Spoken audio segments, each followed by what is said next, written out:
Right now, we'd like to bring on a young man who believes in doing things his own way. And based on the way he kind of get next to all of the folks who've seen him work, his way has got to be pretty hip. So let's lay some noise. They sit on their bottom. 2000 and beyond. To fight for this so-called democracy. Yo, welcome back, fellow BUCS fans. It is I, Robert Green, back at it with another one. Coming off a loss, Monday Night Football, another primetime loss. It's ugly. It's ugly. Even at 7-4, our Tampa Bay Buccaneers falling short of expectations already. The sky's not falling. The season's not over with. A lot of good things can still happen. But right now at 7-4, the Bucks out of pretty much out of right now with the loss to the Los Angeles Rams on Monday Night Football, are just about out of contention of the NFC South. A whole lot of bad things have to happen to New Orleans in order for us to take the NFC South, which was one of the big goals for us coming into the season, having all the acquired talent that came in the offseason and the talent that left. So we're left here now trying to piece together and hope for the best instead of actually working towards the best, which we kind of wanted to do. This is it's a little bit disappointing. But right now what we're going to do is go and take a look at, not recap, but just kind of take a look at some of the things that happened and that's coming out of the Monday Night Football game. Joining me once again, my homeboy out of Memphis, Tennessee, fellow BUCS fan. They call him Bigg Slim. Bigg Slim, tell me something good, man. Yeah, what's up, man? I'm all right. I'm holding it together, man. Like I say, a crazy game indeed, but yeah, we're here to talk about it. Let's talk about it. Yeah. So right off the top, like always, or at least the way it's been going with me for the season, and it started in the offseason, it was coaching. Coaching, game planning, play calling, all of that stuff. And I have to look right at the top when it comes to the coaching, and I look at the head coach and Bruce Arians. We were talking a little bit offline before we got going here about some of these issues that we had with Bruce Arians, once again, that showed up big time in a loss. And I don't want anybody to get it confused because I've talked about some of the things with him big time during a win. And once again, we see our Tampa Bay Buccaneers get out-coached, out-game planned, outwitted. It's crazy. Like it's absolutely insane. And you listen to our head coach, he speaks as if he has so much time left in order to get things right. It's week 11. We're going into week 12. And we still don't have any identity on the offense, which is what he came here for. He came to his expertise, allegedly, was on the offensive side of the ball. Last night, again, like clockwork, the offense just disappeared. What was from the offensive side and specific and trying to stay on track with the coaching side of it? What was the most curious thing that was happening with the team from a coaching standpoint side for you? Was that something that just stood out to you? You talking about regarding the game? Yeah, just regarding the game. Was there anything that stood out from the coaching side, from the strategy side, right off the top? I mean, was there anything that you just went to bed, like the last time you and I talked, we were talking about one other game. We were like, like we can't believe he went for, a fourth and he didn't go for a fourth and inches, and decided to kick a field goal. Was there anything that was that egregious, that crazy from this game? I think just overall, just I mean, it's kind of beating a dead horse with a stick at this point. It's just regarding the play calling. Like, you know, when you come into games like this and these primetime games, you're going against a good team that you will, you know, if you make it to the playoffs, you'll see them later in the playoffs that, you know, you lack any ingenuity in the scheme, in the play calling. It's dry. It's predictable. Like, even for the casual fan now that partner watch a handful of games, you can come out and basically predict what they'll run on first down and what they'll run on second down. It's getting numb to the fact that, okay, it's nothing special. It's like what I called it last night. It's a three-page playbook. Either you're going to run it up the middle, you're going to have a play action, or you're going to throw it over the top. That's it. There's no ingenuity, and Sean McVay once again showed us that, you know, this is where the league is going as far as the younger minds and younger generation of the NFL coaching, that, you know, you have to mix it up. You have to get your skill players involved. It's not all about throwing deep. You know, you only take what the defense gives you. But, you know, just from what I saw from the offensive point of the game, it just the lack of creativity and the carousel and the head scratching type of rotation with the running backs. It's kind of getting to the point now where they say that, you know, if you play two quarterbacks, you have none. Well, we're playing two running backs like we don't have a number one running back, but yet we walk into this game with third leading rush in the NFL, but we still treat him like he's unproven, or at least able to carry the load. Right, like he's still auditioning, and like he, you know, I said this to someone earlier via social media. I believe it was on Twitter. It's almost like a collegiate program where you got so many talented players that you be like, okay, well, if you're not perfect, guess what? I got somebody else to come in and do what you can't. That's how it feels with Ronald Jones and Fournette. And I'm just like you. I had that exact same question mark all night. Like, why did we not ride the hot hand in Ronald Jones? Why did, I mean, and there's nothing against Fournette because I loved Fournette. I mean, there's social media posts that I have going back 2 or 3 years talking about how much of a phenom I think he is, or think he could be in the NFL. Some of that is kind of fallen off and not been the case. However, I don't think that the BUCS should have been taking Ronald Jones, who just came off a career game, basically take him out of the game plan. Once again, out of the game plan. And I'm not even going into play calling just yet. Just a game plan. Like, how do you not utilize that guy? It don't make any sense because, like, I can understand if he was going out, fumbling the ball, turning it over. You're like, all right, we're gonna, go with Fournette here, but I can't think of anything Rojo did in that game while he was in there that caused him to be on the bench for the rest of the game. And for a guy that just ran for 200 yards last season, whether you want to say, well, one of the runs was a 98-yard run, that's rare in itself, and that shows how hard it can be pulled off. He still pulled it off. And we've been, beating on the drum about this ever since last season. If you just give him a chance, he's usually always one tackle away from breaking big anyway. So I think he's growing and maturing to the back he's becoming now. But so it's kind of hard to, not have him in the game plan, not really, not necessarily force feed him, but just really give him a healthy dose of carries regardless of how the game is going. We was never down, a big amount to just kind of get away from the run. It wasn't a situation in the game where we just felt like we couldn't run the ball. And when you got a guy like Rojo that have proven every time you needed him to be the bell cow or the number one running back, or you need this play out of him, he'll give you his best. It makes us one-dimensional, and when we become one-dimensional, that means bad things for the offense, because all the defense do is pin their ears back and come at Brady, and bad things happen.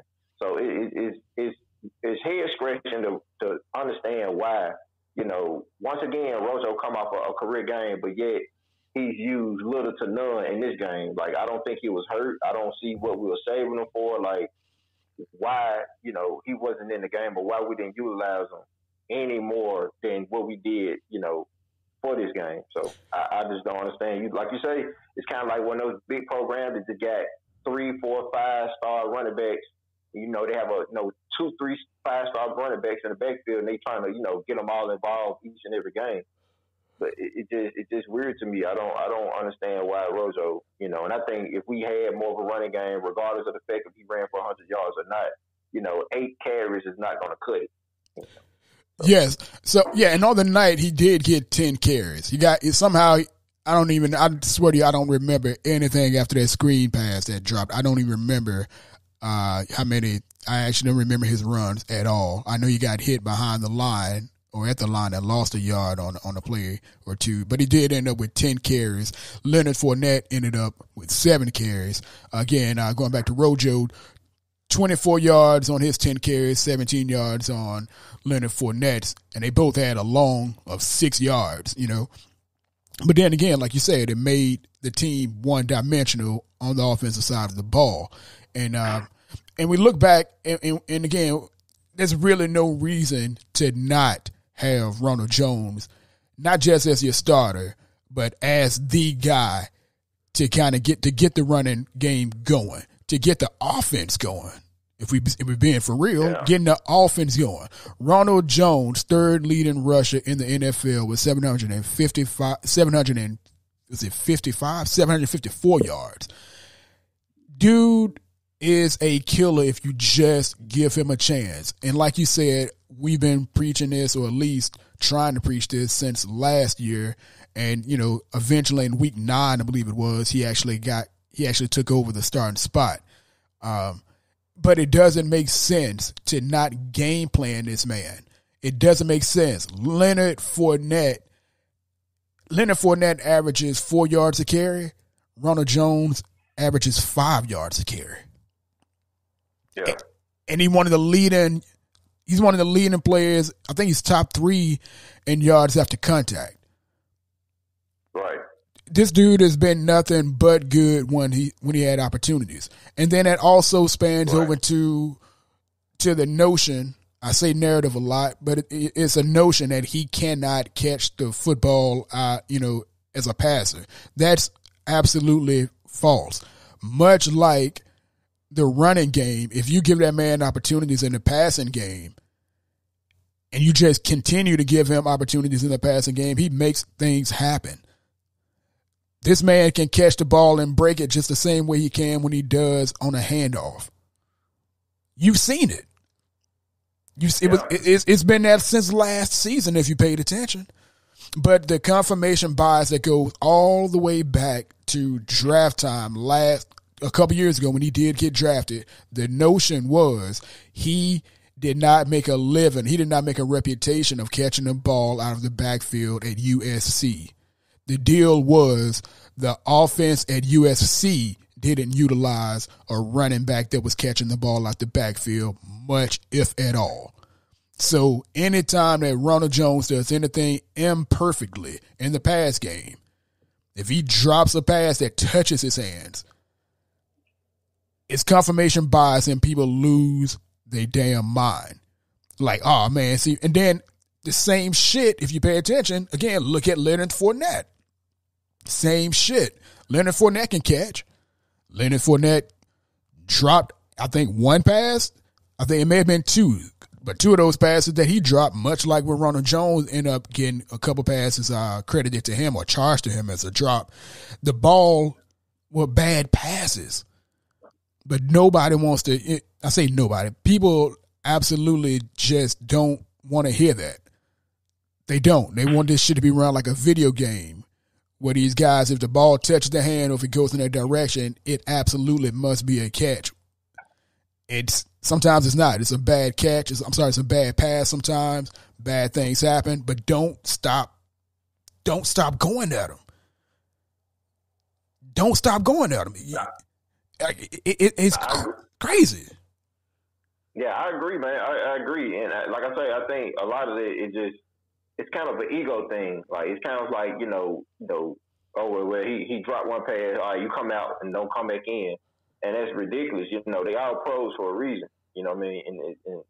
And like I say, you can't expect somebody to just come off the bench cold and just be ready to go. Even though you are in the NFL and whatever, but I just think a lot of this stuff, you kind of treat them like a child. Like, oh, you messed up, go in your room, don't come out.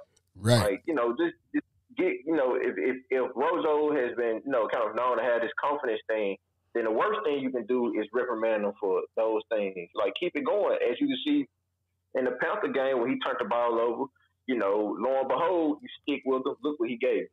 And that was an opportunity. We kind of felt like, oh yeah, BA's going to take him out the game. He won't see the field no more this game. But surprisingly, like I say, lo and behold, BA keeps him in, and he gives you almost 200 yards that game. So it's kind of the same philosophy. But like I say, in this game, he didn't give you none of it. Like, and even in the screen pass, BA comes out and say, well, it wasn't a drop. The screen kind of came out early, so it really wasn't a Rojo. Okay, then if that's the case, then even more is more. But that's even more of an indictment to say, okay, right. Then what the hell was going on? Like, why wasn't he in the game if he's a much better runner, and he's obviously more elusive than Fournette. Like, you bring Fournette in for the fourth quarter type of, bruising type runs, but I think a lot of the lack of using Rojo hurt the offense and kind of moved the ball. And trying to throw deep so much when we didn't have any type of methodical type of way of moving the ball up the field as opposed to the Rams. They use a lot of short passes and they got a lot of yak behind it, but they wasn't taking big chunk plays. They were using methodical type of schemes to get running backs out the backfield, bubble screens, stuff like that. And we was a total reverse.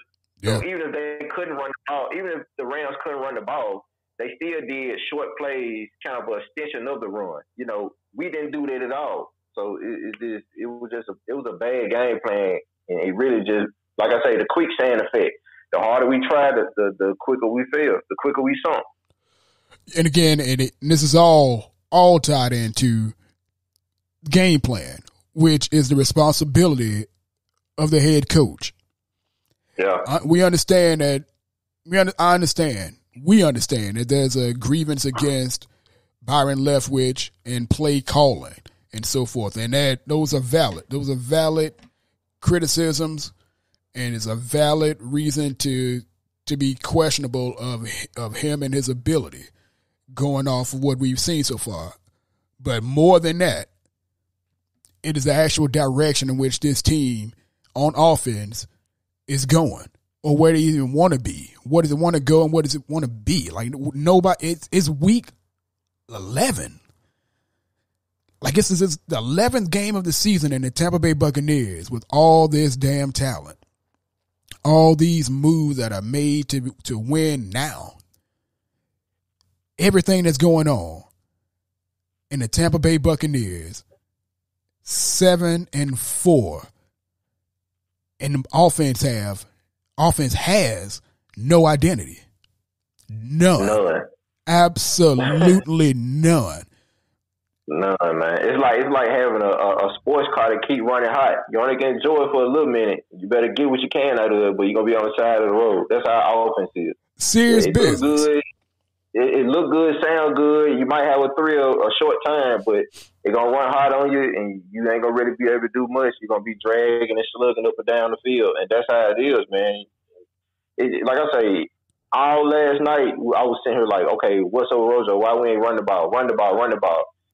Like, it seemed like we let him. It seemed like he get one attempt per drive. Like, we give it to him on first down, and unless he break a 20-yard run, he ain't getting it back. And then we just start throwing until we get the ball the next drive, and then we give it to him again on first down. Okay, here you go.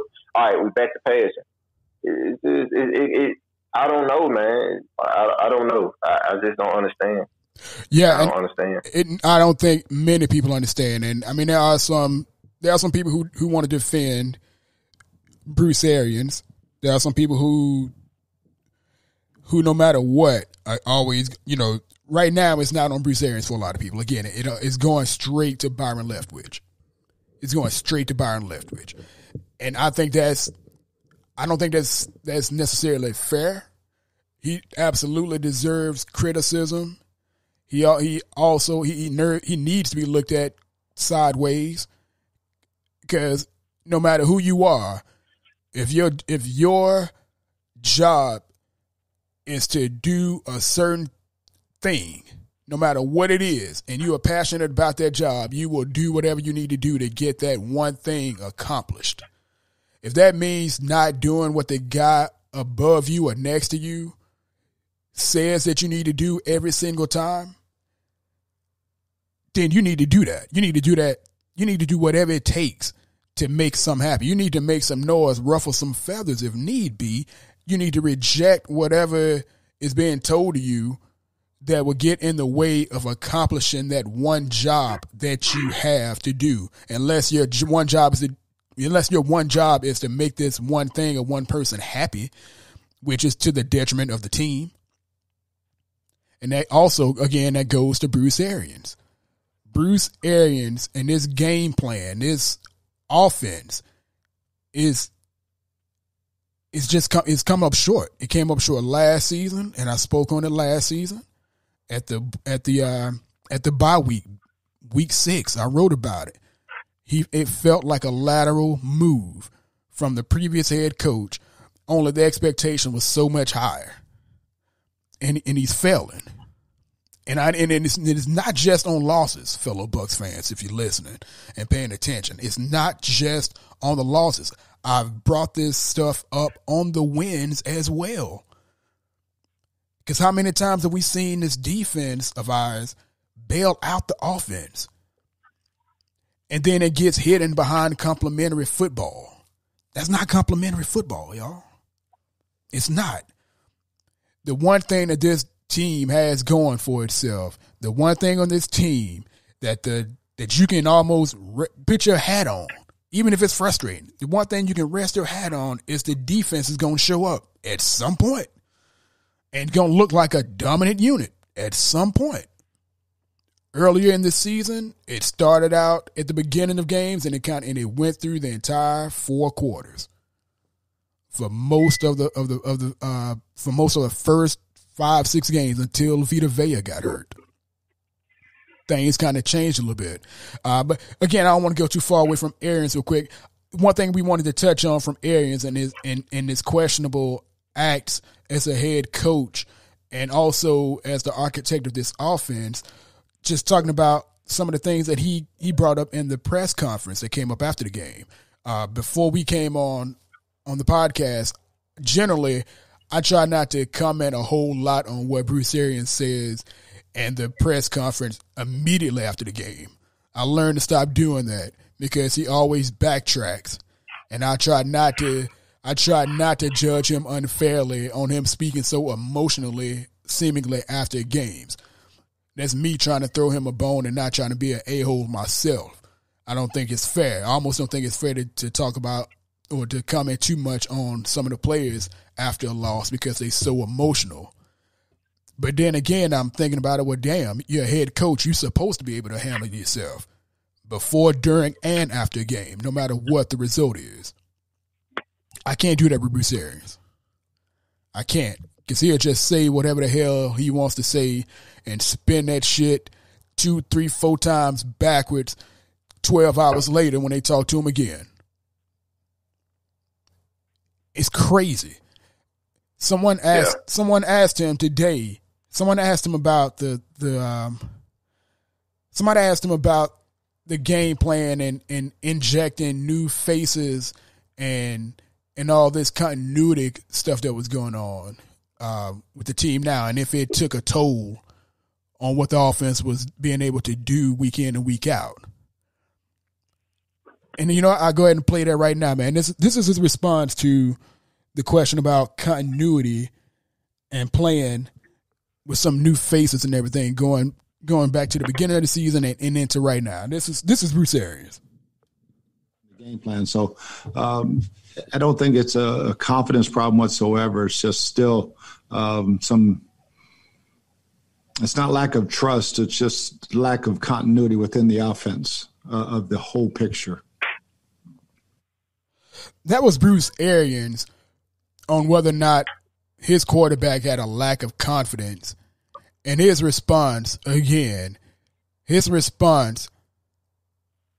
was, it's a lack of continuity. I'll play that one more damn time. Again, the question was, with Tom Brady's playing the way that he's been playing, and missing on a lot of these passes and these deep throws that he's been missing on. Like, is that a confidence issue? And again, this is Bruce Arians with his response. From the game plan. So I don't think it's a confidence problem whatsoever. It's just still it's not lack of trust. It's just lack of continuity within the offense of the whole picture. Now, he said that, like, we don't know that he came out and said that it was his decision to bring in Antonio Brown. He said that, like, we don't know that he don't have, like we don't know he has some influence on whether or not Scotty Miller or Tyler Johnson gets in a game. What the hell is this man on? He ain't taking no responsibility. None. It's like I say, that's one of the things that kind of piss me off, especially after games like this, where it's like he's just deflecting any type of responsibility, accountability. Like, he's just there for the ride. Like, he's not one of the guys that make any of the executive decisions. He has no answer for things that go wrong. He just acts shocked like he's a fan at home watching the game.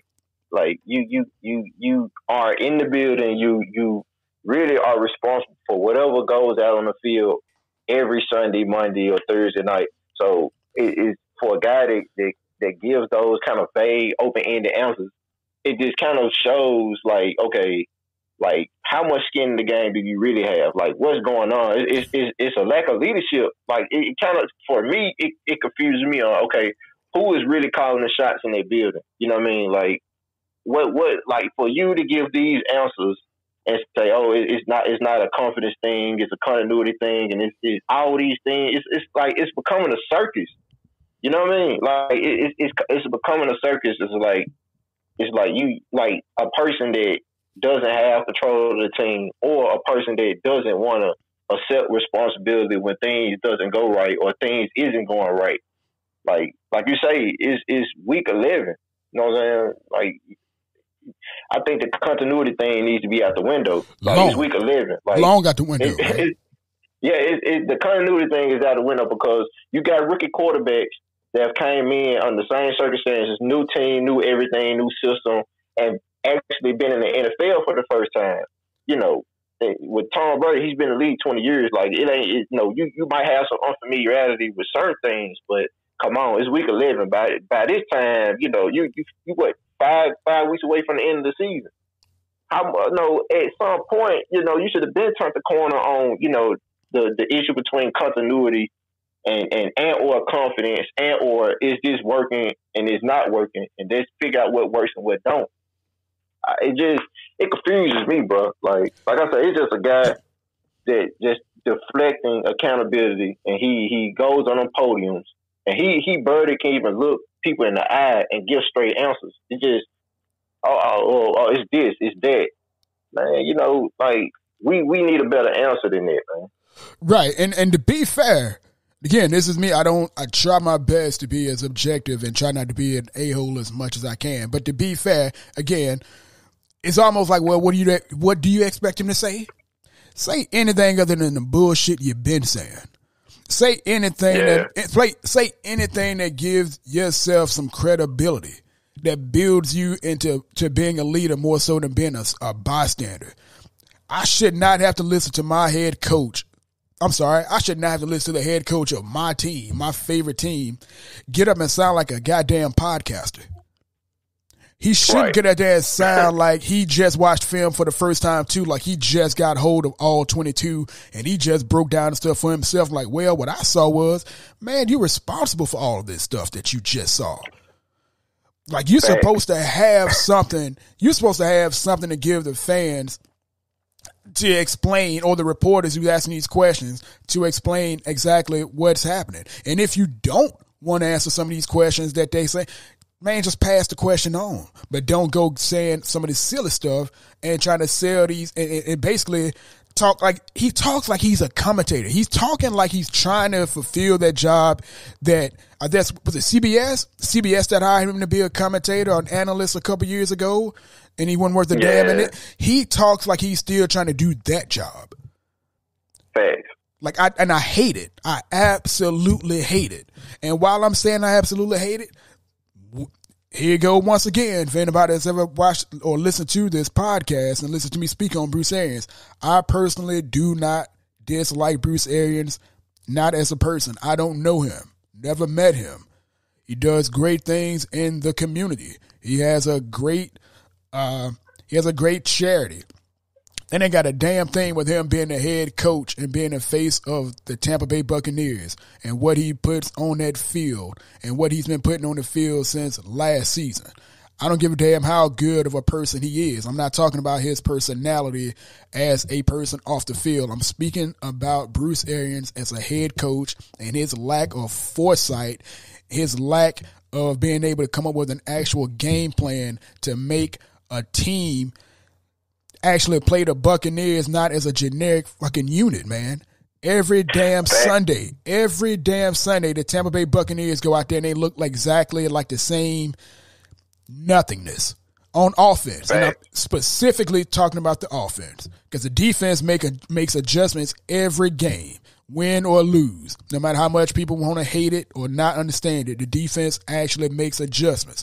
Tampa Bay Buccaneers go out and they seemingly just run whatever's on a damn play script from whenever, back in April maybe, and it's not specific to the opposition.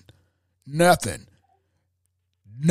You know, the fun thing is, I think the defense make adjustments more about our own offense than who the team they playing. Because the offense playing shitty, they can't really play how they really want to play because they can't afford to put the offense in any worse position than what they are already based on their lack of productivity. You know what I mean? So say for instance, if the offense come to play, you know, they can play a little more, play a little more aggressive because they're not worried about getting scored on because they feel like the offense can come back out and score again.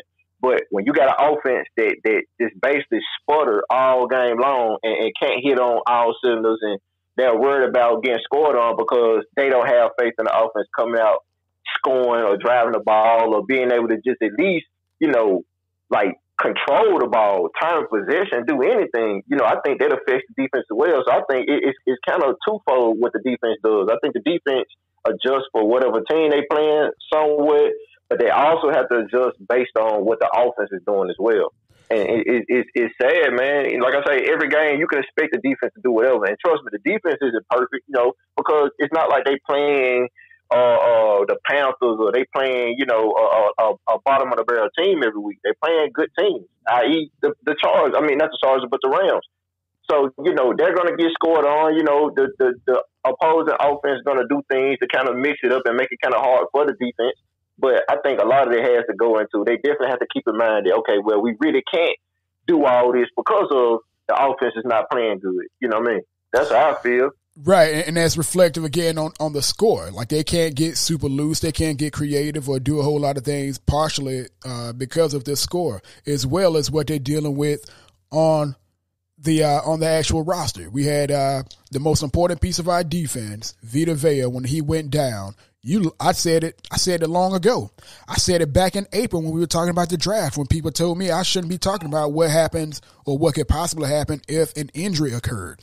Yeah, you can. And that's exactly why you draft smart. That's why you draft in a certain way where you're not one player away from having your entire unit on either side of the ball look so completely different.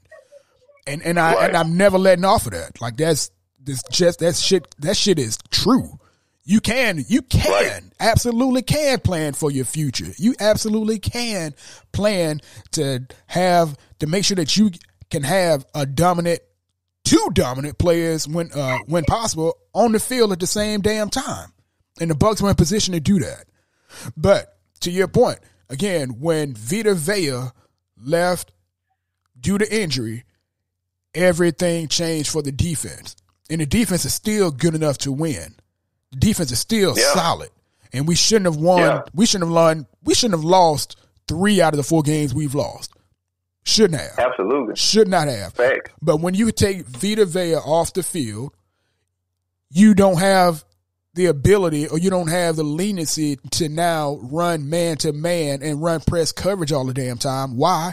Because Vita Vea had 4 hands on him damn near every other snap. If not, for most teams had to have 2 folks on Vita Vea, which left Levante David and Devin White to come free if and when they needed to or when they wanted to.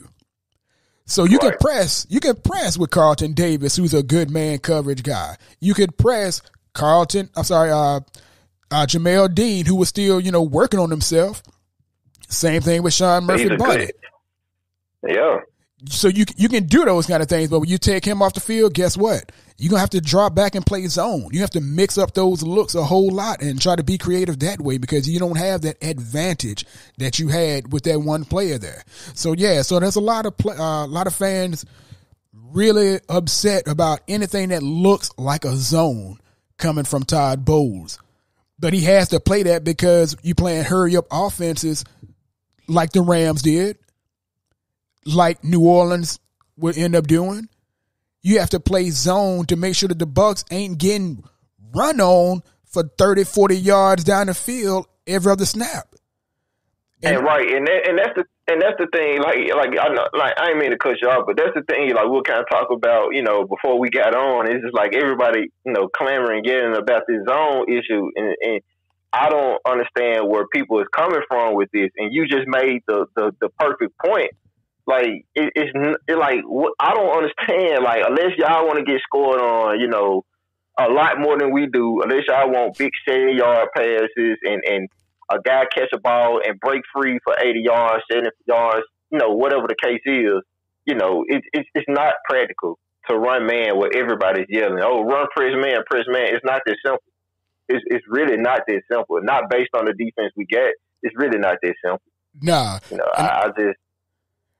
And I tell you what, man, I mentioned this at one point today. I was like, I swear to goodness, cats really be making all that noise talking about zone defense. I swear to you, 90% of them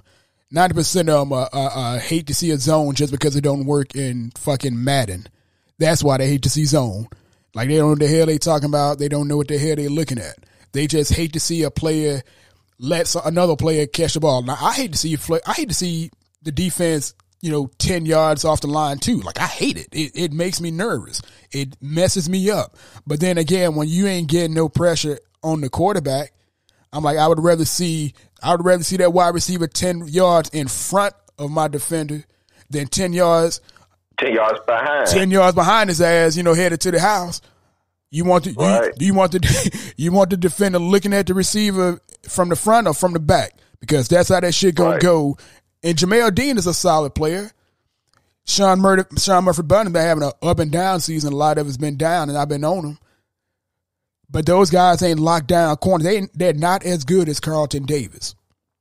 They're not. Yeah. They're not. All these guys are good in their own right, and we've seen Jamel Dean have damn good performances and put on some good. But a lot of that stuff, man, that had to do with getting pressure up front. Yeah, that's the key. That's the key to everything. And we didn't see that against the Rams. So we had to go in the zone. Todd Bowles did what he had to do to make that work. And it worked. How do I know it worked? Yeah. Because the damn Rams didn't have, I think they had 2-3 drives that went more than 50 yards, and then they scored off of our interception, which was like a 30-yard drive or something like that. So it was basically 17 yards that they got off all those. 17 points that they got off all those damn yards that Cooper Kupp and old boy ended up getting, which, amazing, 240 some yards, or 200. I think it was 247 yards between Cooper Kupp and old boy. No, it was 275 yards. 275. Okay. Robert Woods. Robert Woods, Robert Woods had 12 for 130. Cooper Kupp had 11 for 145. And that didn't mean a damn thing to me because it kept him out of the end zone for most of the game. Robert Woods had 1 touchdown, and for the most part, the defense did what they needed to do to keep those guys from running crazy for real. Like we all hated seeing missed tackles.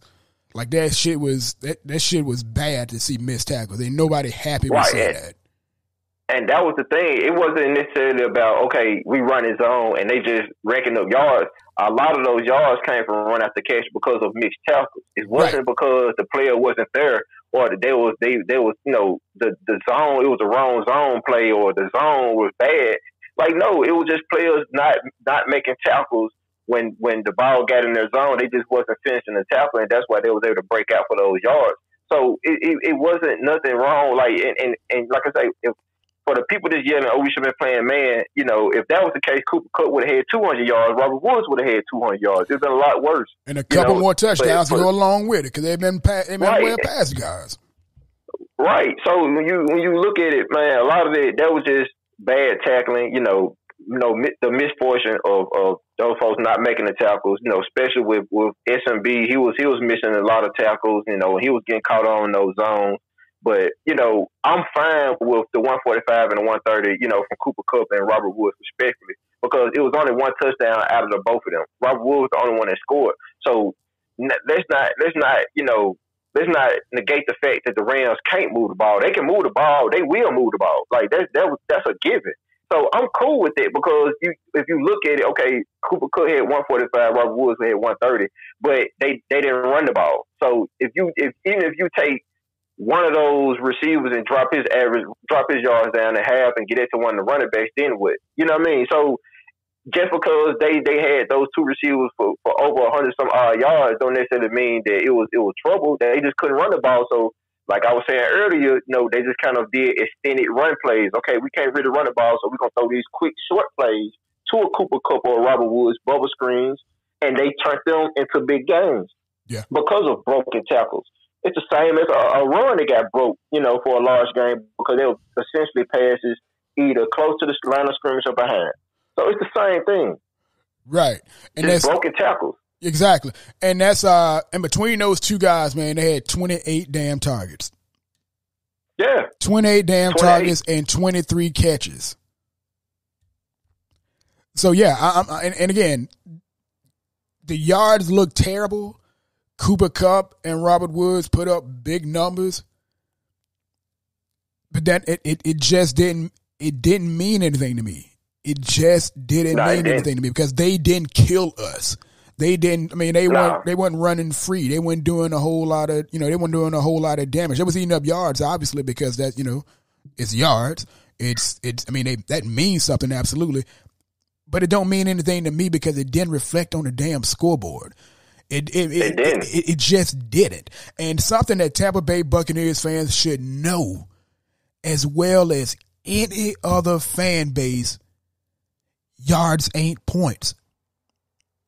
Yards ain't points. We had an offense that, according to yards, was a damn near number one offense in the league last year, if I ain't mistaken. At some point. Right. Yards weren't worth a damn. Yards ain't worth a damn. And if you flip it, we only had 200 some odd yards of offense, but we only lost by 3. And they had close to 400 some yards of offense. So if you look at it, if you take away the interception they scored off of, we win their game. 2 interceptions. You know what I mean? If they two interceptions, they scored off 1. They scored. They caught an interception and they caught a short field that was on like our 40, and they scored off that. Yep. Yeah. So they scored off that. So even if they catch the interception, don't score, they kick a field goal, whether they miss it or hit it, the game is a lot closer than it is. They kick the field goal at the end to get 27 at the end of the game. So even with all that, the game was still neck and neck, regardless of the inability of the offense to produce in the second half, really the third quarter, because we didn't do anything in the third quarter. Right. So when you look at it, like, it was still a game that went down to the wire. It's just, of course, everybody's saying, oh, well, they're getting ate up. Man, they're going to move the ball. But as far as the defense keeping them out of the end zone, they did their job. The offense didn't pull their weight. They did their job. And again, that's one of the unfair commentaries when it comes to the defense. The defense always gets judged on by what the offense does. If the defense can somehow stand on their own like the offense generally does, where, if the BUCS scored 30 points and the defense basically had given them 3 or 4 turnovers that gave them short fields, nobody mentions or people hardly ever mention the defense and what they did. It was a high-powered offense. No, that ain't what it is, man. I mean, context matters, and context kills narratives. Context kills narratives, and I've been saying it for a long damn time, man. And one of the bigger narratives, too, that's got to come to a head, y'all, fellow Buccaneers fans, and some of y'all may need to sit down for this or maybe pull off on the side of the road if you're listening while you're driving.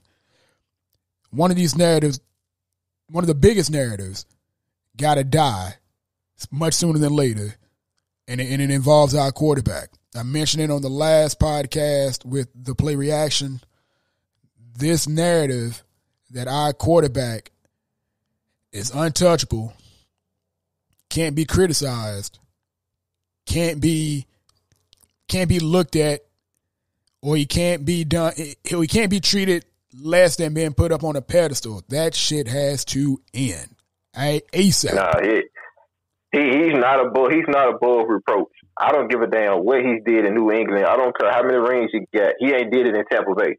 So, as far as I'm concerned, he deserves any criticism that comes his way. This game, he didn't play good. This game, he looked like a rookie. He looked like the second coming of Jameis Winston on a bad night.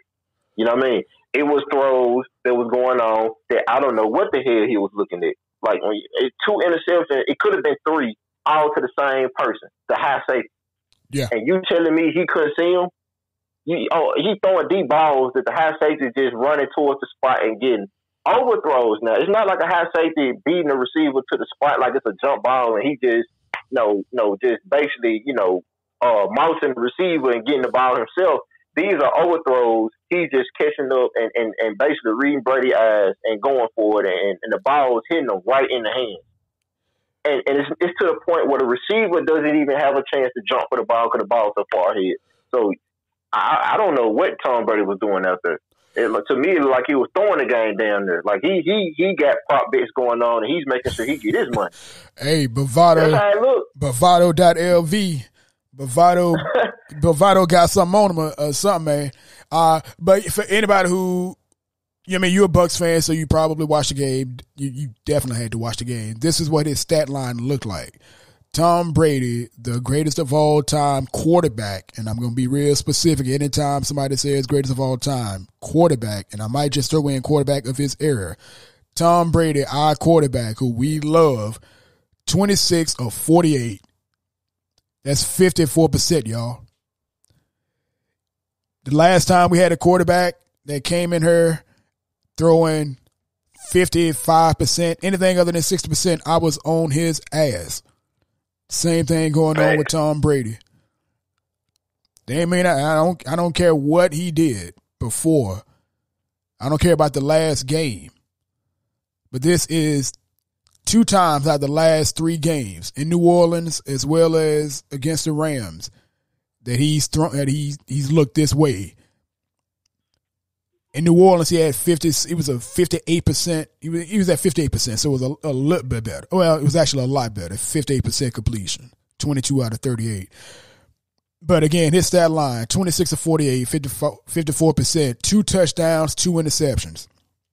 I don't care how the hell you slice it, you lose a game throwing 2 touchdowns and 2 interceptions. You don't deserve any credit for how well a team played, even if it was a win. 2 touchdowns and 2 interceptions, man. I apologize. There has to be some context behind that. You throw 2 interceptions in the first half and you come back and throw 2 major touchdowns in the second half, that's a different thing. But 2 touchdowns, 2 interceptions against the Rams, Tom Brady looked as bad as some of the bad performances from the previous quarterback. Does that mean people need to condemn him? No. But ain't nobody going to praise him. Nobody's going to blame the 52 other players on the roster for Tom Brady. It's not fair. It's not fair to other players. And again, I want to be real clear. Tom Brady hasn't asked for anybody's excuses. He hasn't come up and just talked crazy like, yeah, well, I just got to be better. I just got to do better. I just don't know. I don't get it. Such and such. To his credit, like a good professional, he hasn't done a whole lot of that. So he still gets the benefit of the doubt. But against the Rams, in a game in which absolutely needed to play well, he did not. Same thing again. He did the same thing again in New Orleans. I'm sorry, against New Orleans. Needed to play well, absolutely did not. Played one of his worst games. And we can't get comfortable like that as Buccaneers fans. I don't care what the history says. We can't be comfortable with Tom Brady, our most trusted player, who's supposed to be one of the best players or the best player on the roster. He can't get away with playing bad football, and we just dismiss it because it's Tom Brady. That's bullshit, fellow Bucs fans. I don't care if you've been here since '76 or like a lot of you just joined in March of 2020. That's some bullshit. And he deserves the respect that comes with his success and so forth. But y'all got to start looking at some of these narratives. Again, the same thing I talked to the play action about a couple of weeks ago. Look at some of these damn narratives. You can't sit up here and tell me Tom Brady needs to have a perfect pocket every time. He needs to have perfect routes every time. He needs to have perfect scenarios for everything every time. Otherwise, he crumbles. What the hell is he here for? What's the point of having somebody with all that damn experience if he can't check out of plays that's gotten called, if he can't make a read to make the right call on the field? By the way, the head coach said that Tom Brady actually does pick his own plays, or he does have leniency to pick his own plays on the sideline, whether that's true or not. I mean, again, it's Bruce Arians. He'll spin doctor. He'll sell you anything you want to hear. And then he'll moonwalk out of that shit the next day. Right. But if Tom Brady has all this experience, Tom Brady has all this knowledge, Tom Brady has all this leniency, all this power, but he's still doing whatever the system told him to do, whatever that read is, from deep to shallow, like a lot of people have been sold on. If he got all this power and he doing all that shit because it's the system, then y'all got to brace y'all goddamn self and just go ahead and embrace the fact that maybe he is a system quarterback.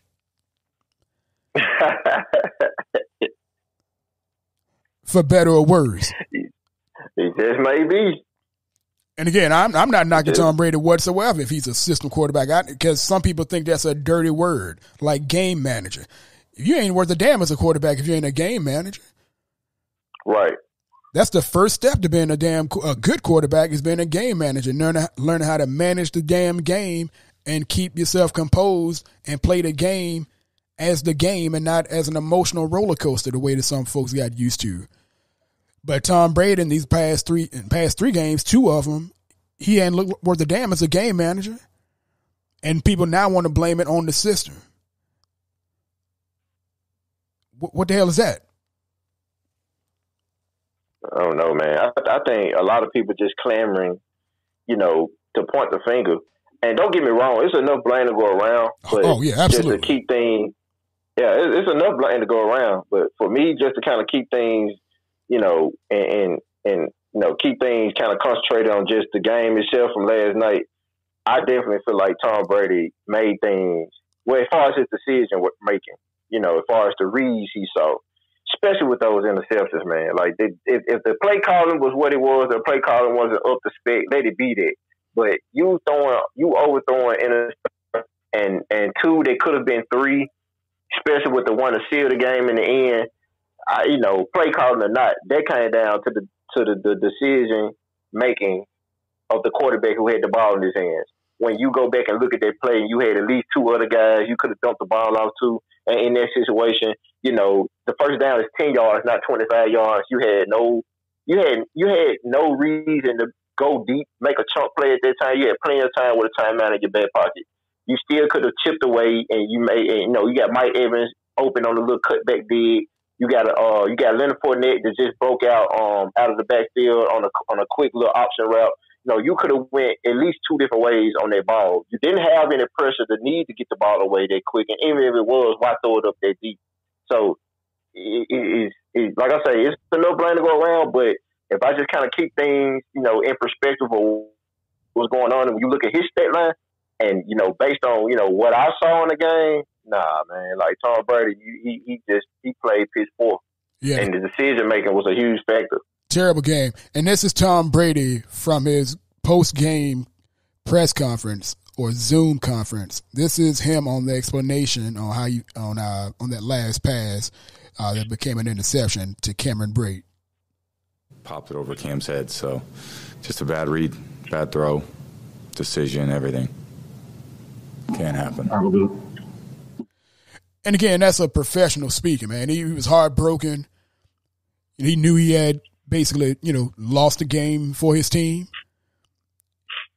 I mean, that's just an emotional moment for him. But, he obviously he knew it at the end, like, hey, damn, I can't make that throw at the end.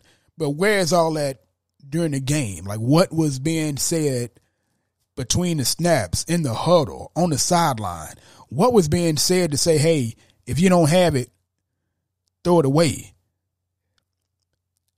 That kind of go ahead.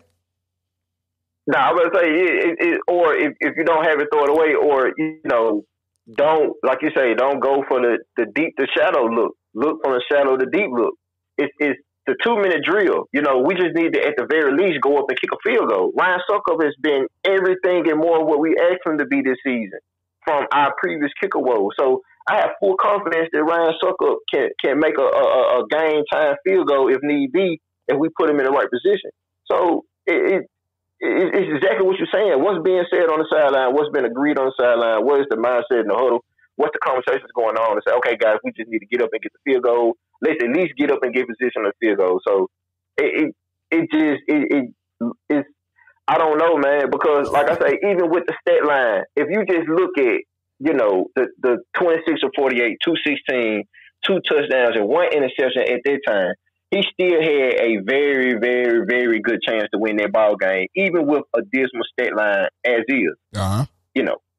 So at that point, the defense gave you the ball back twice. Jared Goff has made his young quarterback mistakes. Like, they basically, if the Rams lost this game, it would have been more the Rams losing it than us winning it.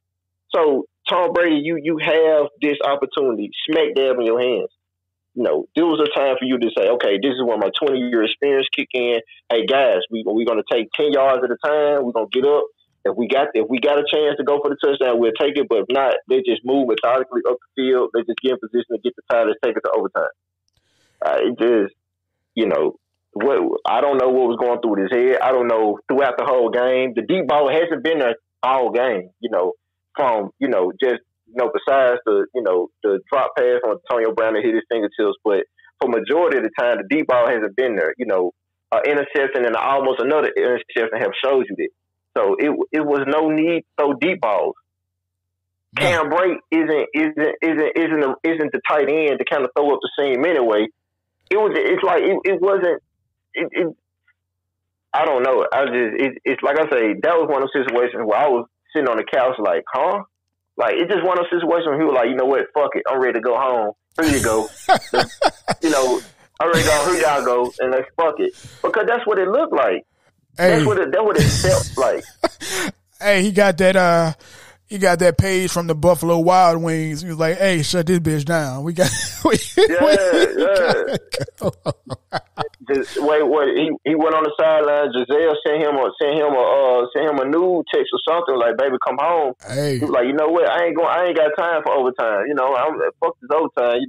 If he don't catch this pass, I'm done. For real. And that's how this felt, man. So, like I say, man, I don't know what was going on the sideline. Throughout the whole game, he should have known that the deep balls, anything deep wasn't there. The Rams were playing playing two safeties over the top the whole game. So they was taking away any deep balls you can get. And all throughout the game, we wasn't getting anything deep. We was getting all the methodical, 5 to 7 yard intermediate passes. And, if you get it to AB early enough, he can make something out of it. Surprisingly, Mike Evans was getting short passes and getting yak and fighting and getting touchdowns. I never seen Mike Evans do that. Mike Evans usually getting, throwing up 50-50 balls for touchdowns, deep balls for touchdowns. Mike Evans was playing like the beast in itself. He was fired up, man. All this was right. So all this short stuff was going on. All these short things was working. They was giving you even in this situation, they wasn't even trying to give you no deep ball. If I'm the defensive coordinator, I'm making sure you don't get the deep ball in that situation of the game. I give you the 5-7 yards underneath. Like you say, we playing zone. I give you the 5-7 yards underneath, so you don't get the deep ball over my head and blow the top of my defense and win it this late. So I don't understand what drove him to make that throw, man. And it was the flame. It was crazy. Like somebody mentioned it, man. This guy, I say his name. I think I remember it. This cat, Des King, who is a fellow BUCS fan on Facebook. And he brought the same thing up. He's like, tell me y'all didn't get a flashback of last season or the last few seasons when you saw that ball go up. I'm like, yo, you ain't lying. You ain't lying. One of those WTF. How the hell did that even cross your mind pass to top off a bad night? To just top off a bad night.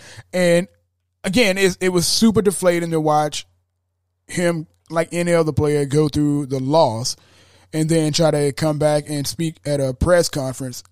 And he looked like he looked homeless. He looked like the brawny paper towel dude with the plaid shirt on, but it was all brown. He was all sad, man. Yeah, exactly. So he was all sad and so forth. And I think it was Jenna Lane of ESPN. She asked, like, what was the thought process? Like, what were you thinking? Or why was the defense so good with shutting you down and making you look so bad tonight? And again, this is his answer from the press conference immediately after the game on how and why the Rams defense made him look so bad. It's always funny for me to watch.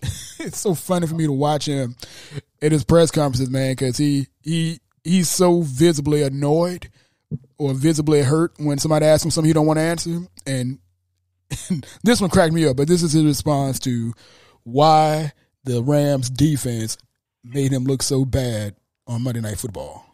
They did a good job preventing them. You know, they kind of play a defense that, makes it tough to hit them. They're not impossible to hit, but they're tight. And the guys did a good job running them. We had a couple shots, but in the end, didn't come up with any. Didn't come up with any. No deep passes connected against the Rams. They did pull a defensive pass interference with Scotty Miller on one of his few snaps of the game. So sad, Scotty Miller. Scotty Miller got set down like he got set down like he actually dropped a pass, like he Ronald Jones. Right. Man, so sad. But yeah, he got set down. But that was it, man. That one long pass that got a defensive pass interference. That's as close. That's just as close as Brady got to connecting on a long pass. And it is, again, the decision making, man. Just on throughout the game, not those big highlights and big misses. It was just early. It felt like he was forcing it to Antonio Brown. Thank goodness Antonio Brown actually caught some of those passes. I know one pass he squeezed in the window that should not have been. When I saw it, I'm like, yo, that's an interception. Not the one that hit his fingers from the deep ball, but he threw one between the linebacker and the cornerback, and I was like, yo, that looks great. I know what you're talking about. When he kind of scooped it, it was real low, and he still scooped it, and he cut through two defenders. Yeah, I thought it was a pick at first, man. I was like, but even then, like, what the hell are you thinking? But Yeah. Tom Brady, man. We as BUCS fans, no matter how you look at it, no matter how, when you came along, whatever. I mean, he's a quarterback of the team. I would hope nobody's out there trying to wish him any ill will as a BUCS fan. Nah. If you actually a BUCS fan, I mean, you see a whole lot of that foolishness on social media and so forth. So I mean, that's a thing that happens. A lot of fans just kind of lose it. In this case, again, like we were saying from the top, you got a lot of fans who, no matter what, everything is everybody else's fault except for the quarterback or except their very, very favorite player. This This time it happens to be Tom Brady. We saw this for the past 5 years. If you've been around from, like I said, past March of this year, you saw it the previous few years where quarterback envy, face of the franchise, people just want to, pile on them and either good or bad, just give them way too much praise or give them way too much blame. But this is one of those performances you absolutely cannot defend. You cannot defend the performance of Tom Brady from in that Rams game. You just can't. No, not at all. I mean, it's hard to even see. Like when I just kind of go back and look at the game and remember the game, it's kind of hard to, remember anything that went good. Like, as far as him, just like, okay, yeah, that's what we got Tom Brady for.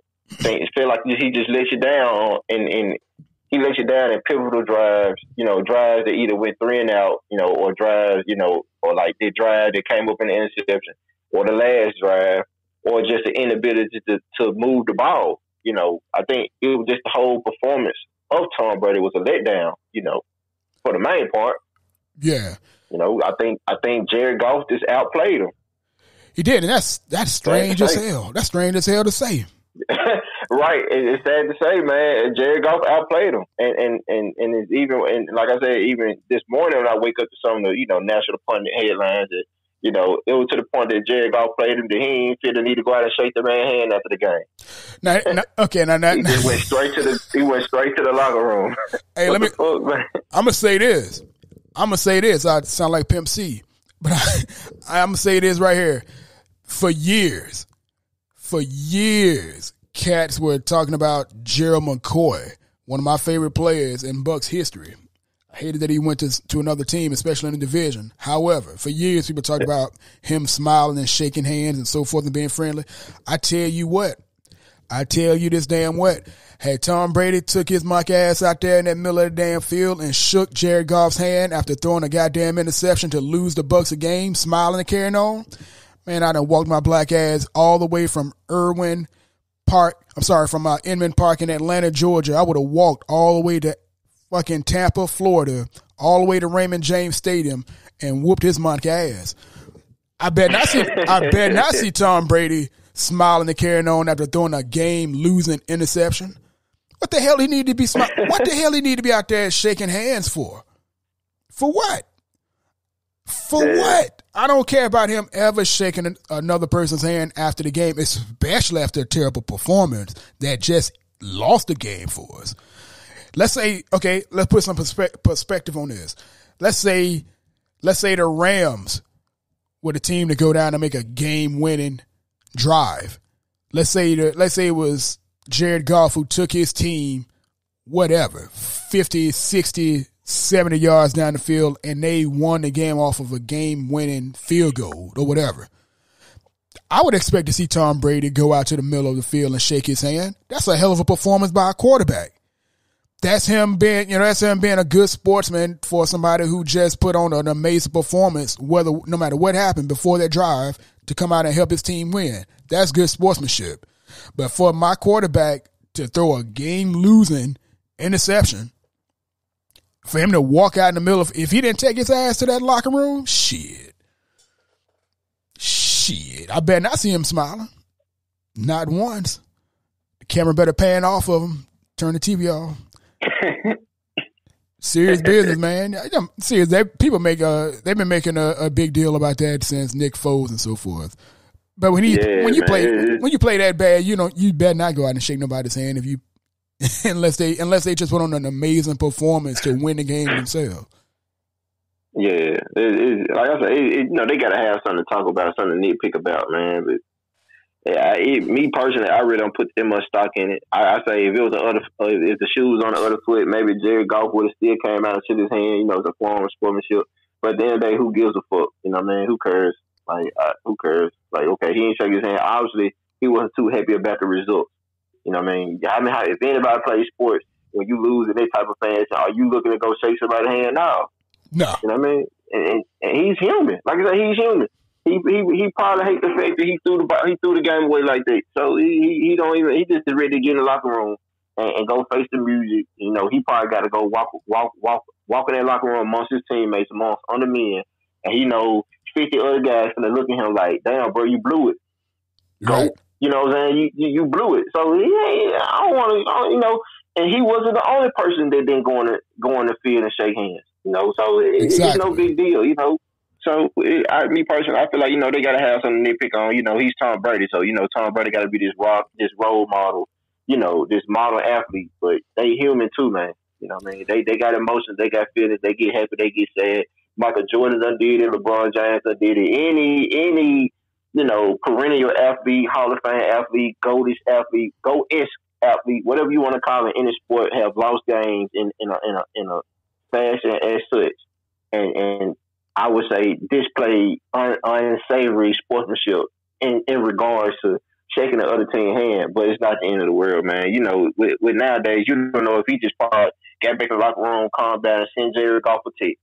But hey, man, good game. You know, I'll catch you next time. You don't even know he did that. So you know. Exactly.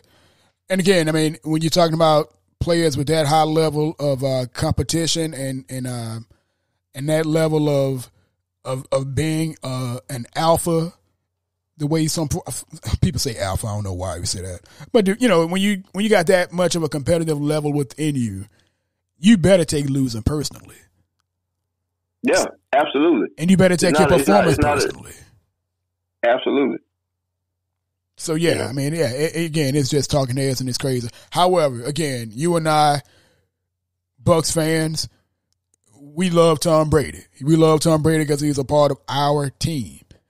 We'll back Tom Brady when he's playing well. The same way we'll back our defense when they're playing well. In the exact same way we'll back Bruce Arians if he ever starts coaching well. We call it like we call it like we see it, and we call it in the moment for the most part, and try not to be, you know, try not to be too judgmental or condemning, you know, some of these players and these coaches. It's criticism. It's not condemning, and that should be allowed. Yeah, and that should be allowed. So, absolutely love what Tom Brady can do. Very disappointed that it didn't come through on Monday Night Football. We got 5 more games, man. We got 5 more games, and we got a tough one coming up on Sunday. Yeah, man. And like I say, it's not over. The wall's not closing. We're 7-4. I mean, we still very much in the playoff race. Even if, you know, if things doesn't go as well this game, we're still in the playoff race. You know, it's like I say, it's more of an expectation and getting disappointed as opposed to, oh shit, like we really a bad team. Nah, man, we're still good. We're still cruising. You know, we're much better off than we were last year or the previous years, and we still have a very much alive chance to still make it to the playoffs and still win out. You know, we can. You know, the Chiefs ain't unbeatable. You know what I mean? Like, it's not like the Chiefs. You know, you got the Steelers 10-0. You got the Chiefs 9-1. Those teams ain't unbeatable. I just look at it; they ain't played us yet. You know what I mean? So right. Who knows? And we beat the team that beat the Chiefs. So right, convincingly. So yeah, we beat the shit out the Raiders. And from, like I say, even when you go back and look at that game, I don't know how much time you got, but even if you go back and look at that game, like, you know, we can beat the Chiefs. The Chiefs defense is you know, porous as they are, you know, and if our offense comes out and show up, you know, I think it's going to be a shootout. I think that's a game they got to go at least 35 apiece for it to be even a game, because if the Chiefs going to come out and score their points, you know, who knows? The defense might hold them. You know, Mahomes may not be, you know, Hall of Fame great that game. Who knows? You never know. It's any given Sunday.